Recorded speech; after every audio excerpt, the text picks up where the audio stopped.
তোমাকে একটা জিনিস মনে রাখতে হবে, তুমি পরিশ্রম করবা, তুমি তার ফলাফল পাবা। তুমি ফাঁকিবাজি করবা, তারও ফলাফল তুমি পাবা। প্রত্যেকটা ভালো কাজের একটা রিওয়ার্ড আছে, প্রত্যেকটা খারাপ কাজের একটা পানিশমেন্ট। বুখারী শরীফে একটা হাদিস আছে যে প্রাচীন আমলের একজন মহিলা ছিলেন, উনি খুব খারাপ মহিলা ছিলেন।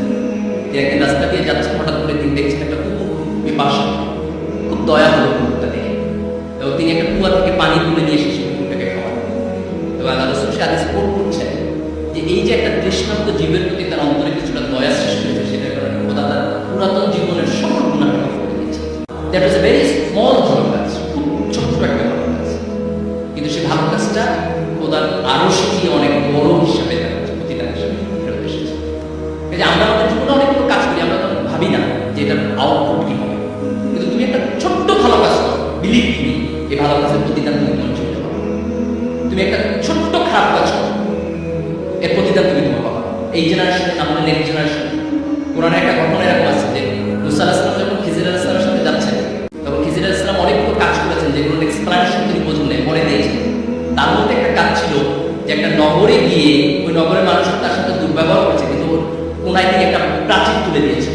তারপরে যখন মুসা আলাইহিস সালাম এক্সপ্লেনেশন দিচ্ছে, তখন বলতেছে যে এই প্রাচীরের নিচে কিছুটা গুপ্তধন ছিল, এবং সেই গুপ্তধন হচ্ছে একমাত্র নাবালক সন্তানের, যার বাবা সৎ মানুষ ছিল।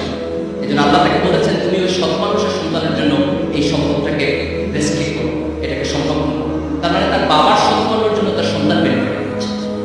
দেখো তুমি তোমার ভালো কাজের রিওয়ার্ড যখন পাবা, তোমার খারাপ কাজের পানিশমেন্ট হবে। এটা হয় থার্ড জেনারেশনে, না হয় সেকেন্ড জেনারেশনে, না হয় থার্ড জেনারেশনে। এটা যে সবসময় মরণের পরে হবে দ্যাট ইজ নট ইম্পর্টেন্ট। মরণের পর তো হবেই, সেটা পৃথিবীতেও হবে। কিন্তু এই মানুষের জীবন যখন এই ধর্মবোধের জায়গা থেকে অ্যাকাউন্টেবিলিটির জায়গা থেকে সরে যায়, তখন মানুষের মধ্যে কোনো নৈতিকতা থাকবে না, মানুষের মধ্যে কোনো বোধ থাকবে না, মানুষ বেপরোয়া হয়ে উঠবে। এবং সেই বেপরোয়া মানুষ শিক্ষিত হলেও কিছু যায় আসে না, সে বেপরোয়া মানুষ এ প্লাস পাইলে কিছু যায় আসে না। কারণ আমাদের সোসাইটি আমরা দেখেছি যে আমাদের অনেক শিক্ষিত মানুষের সাথে করাপশন করছে, অনেক শিক্ষিত মানুষ হচ্ছে দেশের সম্পদকে বিক্রি করে দিয়েছে দেশের বাইরে।